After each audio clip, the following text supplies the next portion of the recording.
In 'n veilige klein grot woon 'n bang klein olifantjie genaamd Tembo. Tembo is bang vir baie dinge.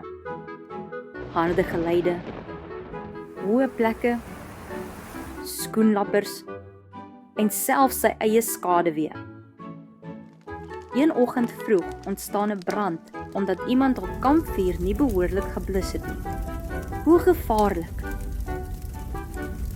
Die brand versprei vinnig en maak al die diere bang. Zara is baie nuuskierig. Sy gaan kyk na die brand, maar word vasgekeer deur die vlamme. Sy kan nie ontsnap nie. Hoe gevaarlik! Tembo sien die brand van ver af. Hy voel baie bang. Hy is uiters bang vir vuur. Dis dan dat hy Mazu hoor skree. Tembo, Zara het ons hulp nodig. Tembo begin huil. Ek is nie dapper genoeg nie. Ek is te bang. Mazu herinner hom dat dit oukei is om bang te wees. Om dapper te wees beteken nie dat jy nie bang is nie, sê Mazu. Dit beteken dat jy optree alhoewel jy bang is. Dis dan dat Tembo onthou dat olifante baie water met hul slurpe kan opsuig. Tembo hardloop na die rivier, vul sy slurp met water en jaag om Zara te help. Hy spuit die water oor die smeulende vuur en die vlamme verdwyn. Zara is veilig. Soos die son later sak, begin dit reën.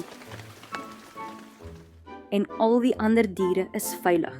Dankie tog. Daardie dag leer Tembo 'n baie belangrike les.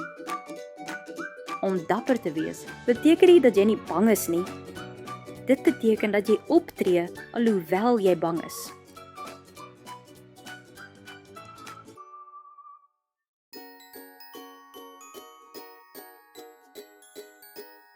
To watch more stories, just visit our YouTube channel. All stories are in the present, past and future tenses, also available in various languages.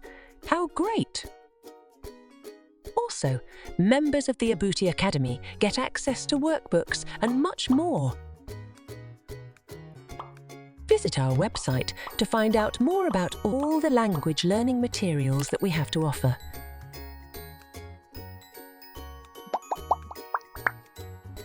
www.abutisyllabus.com